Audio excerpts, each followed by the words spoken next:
we have a Brazilian woman who appears 22 times on the voter list of Haryana. Please. No. 22 times this lady appears. एक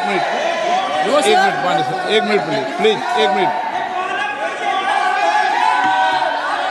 आप नेता प्रतिपक्ष है, मैं इस तरीके से सदन की कार्रवाई नहीं चलने दूंगा। ये सदन है, सदन की गरिमा को बनाए रखें। आप सदन की गरिमा से बोलेंगे तो ठीक, नहीं जैसे सदन नहीं चलेगा। नो, गलत तरीका है आपका, नहीं होगा। आप ले रहिए, आप ले रहिए। नहीं, माननीय प्रतिपक्ष के नेता, आप पहले अपने सदस्यों को समझाइए।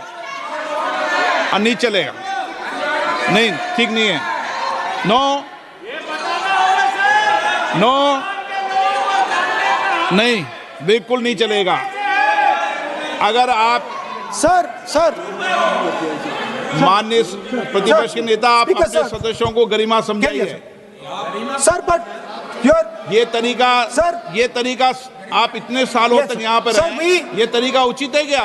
सर, विरोध का तरीका होता है, लेकिन ये उचित तरीका नहीं है। तरीका इधर भी नो, उधर का तरीका क्या है सर? नो, सबका तरीका उधर से होगा, उधर से भी बोलेंगे, इधर से बोलेंगे, सब जगह से बोलेंगे। Speaker sir, I don't agree with the showing of photographs here, but it is a reflection of our democratic structure. This is what is happening in our democracy, that you're not allowing us to show. This Brazilian woman has appeared 22 times on the voter list in Haryana. And not only that, there is one woman whose name has appeared 200 times, more than 200 times in one booth in Haryana. And it is very clear, and I have proven without doubt, that the election of Haryana was stolen. And the theft was ensured by the Election Commission of India. I've said it again and again and again. Now, nowhere has the Election Commission answered my questions. The Election Commission has not told me why this lady's picture has appeared on the polling list. They have not told me why lakhs and lakhs of duplicate voters are existing. They have not told me why a BJP leader is coming from Uttar Pradesh to vote in Haryana. These are straightforward questions. And there is clear proof which I have put in front of the country. Right? But the Election Commission has no answer to these questions. And that is the result of the complete capture of the Election Commission by the people across the aisle. By the way, you're talking about SIR in Bihar. Let me say something about SIR in Bihar. Why is it that after the SIR in Bihar, 1.2 lakh duplicate photos are existing in Bihar, in the voting list? If you've cleaned up the voting list, why are there 1.2 lakh duplicates in Bihar? And we've not just proven this about Haryana. We have proven this in Karnataka, we have proven this in Maharashtra, and I'm absolutely certain this is how you're winning elections in Madhya Pradesh, in Uttar Pradesh, in Bihar, across the country. अध्यक्ष जी, मैं एक महिला होने के नाते आपसे request करना चाहती हूं कि every woman is entitled to her dignity. वो अंतर्राष्ट्रीय मूल की है, विदेशी महिला है, लेकिन उन्होंने कितनी बार आकर उन्होंने सोशल मीडिया पे कहा है कि मैं कभी भारत नहीं गई हूं, मेरा हरियाणा चुनाव से कुछ लेना देना नहीं है। लेकिन फिर भी ये लोगों ने बिना किसी ठोस सबूत के उनका यहाँ पे फोटो बना के उन्होंने उनको उछाला, यहाँ पे उनकी तस्वीर उछाली यहाँ पर और यहाँ पर ब्लैक कार्ड यूज करना भी अलाउ नहीं है। इन्होंने फिर भी नियमों का उल्लंघन किया।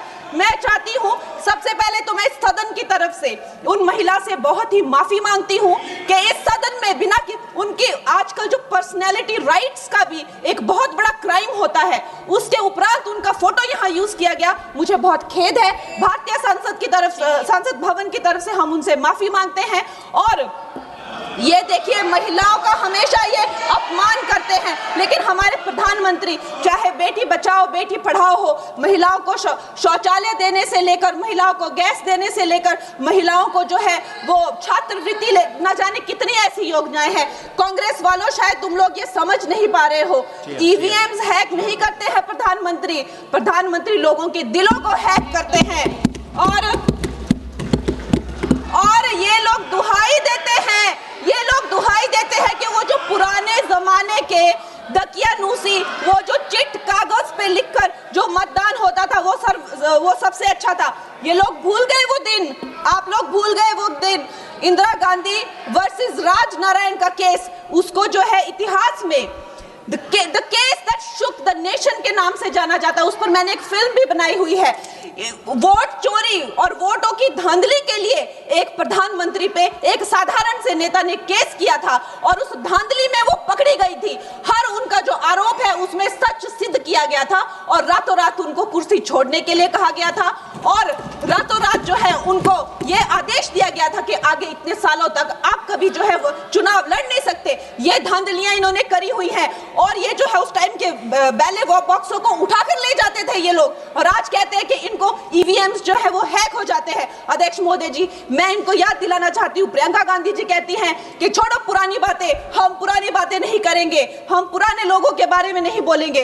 तो मैं ये जानना चाहती हूँ कि आपकी जो माता जी हैं वो तो आपकी अध्यक्ष है और इस वक्त की वो अध्यक्ष है। उनकी जो है, आप देखिए, जब उनकी नागरिकता नहीं थी, जब उनके पास 1983 में नागरिकता आई, उसके कितने साल पहले से वो वोट देती आ रही हैं। तो ये जो इनका जो परिवार है, एंटाइटलमेंट से जो ग्रस्त ये इनका परिवार है, ये प्रियंका गांधी जी को भी याद रखना चाहिए। चाहे आपका भूतकाल हो, चाहे आपका वर्तमान हो, आप सब लोग, चाहे ईवीएम हो या चाहे कागज पे लिखा हो, जब आप लोगों के चरित्र में जो है किसी तरह की मर्यादा नहीं है, आप लोगों ने कभी भी इस देश का, यहाँ की कानून व्यवस्था का, संविधान का कभी आप लोगों ने सम्मान नहीं किया हुआ है। और अध्यक्ष महोदय जी, बिहार में जैसे ही एसआईआर आया, एसआईआर लागू हुआ, हमारी सरकार ने जो है कम से कम 60 लाख से ज्यादा अवैध, अब ये जो सारे अमाननीय वोट कार्ड है, ये सिर्फ घुसपैठियों के नहीं है। कुछ ऐसे लोग हैं जो माइग्रेट हो गए हैं, कुछ ऐसे भी लोग हैं जो इस दुनिया में है ही नहीं। 60 लाख से ज्यादा। और अगर वो लोग जेन्युइन थे तो उन्होंने, किसी ने तो रिक्वेस्ट करनी चाहिए थी कि भाई मेरा वोटर आईडी कैंसिल हुआ है। उसके उपरांत जो है 21 नए वोटर आईडी जो है उन्होंने दिए हैं और इस तरह का एक माहौल बना बिहार में कि आज तक की सबसे ज्यादा वोटिंग जो है 67% वोटिंग हुई। नागरिकों में ये उत्साह जगा कि जो है इस तरह की जो क्लेंजिंग प्रोसेस है वो होना चाहिए। मैं एक देशभक्त होने के नाते अध्यक्ष महोदय जी, मैं ये प्रपोज करना चाहती हूँ कि हमारे देश में जो है हमेशा महीने 2 महीने बाद हमारे जो शीर्ष नेतृत्व हो गए, सारे अधिकारी हो गए, हमारे जितने भी रिसोर्सेज हैं, हम लोग उनको हर महीने 2 महीने में इलेक्शंस में जो है पुश कर देते हैं। इससे हमारे देश का बहुत ही भारी नुकसान होता है। और मैं ये चाहूंगी कि 1 नेशन 1 इलेक्शन, जो नरेंद्र मोदी प्रधानमंत्री जी जो कहते हैं कि एक वोटिंग जो है डेमोक्रेसी के उत्सव के रूप में, जैसे कि दिवाली होती है, होली होती है, उस रूप में मनाया जाए। क्योंकि ये सिर्फ सरकार का ही नुकसान नहीं है, 10,000 करोड़ से ज्यादा का जो नुकसान होता है सिर्फ वही नहीं है, लेकिन मुझे लगता है कि धीरे धीरे हमारे जो नागरिक भी है उनमें जो वोटिंग फटीक है, बार बार उन्हें जागरूक करना, बार बार कई जगहों से जहां वो काम करते हैं वहां से उनको ट्रैवल करके अपने नेटिव प्लेसेस पे आना और बार बार मार्केटिंग करके, it is exhausting for the whole ecosystem. तो मैं ये प्रपोज करना चाहती हूँ कि 1 नेशन 1 इलेक्शन को लाया जाए और ये जो भी हमें जिस तरह की जो असुविधा होती है हर महीने 2 महीने में इलेक्शंस की, उससे जो है हम बच सकते हैं। जय हिंद। धन्यवाद जी।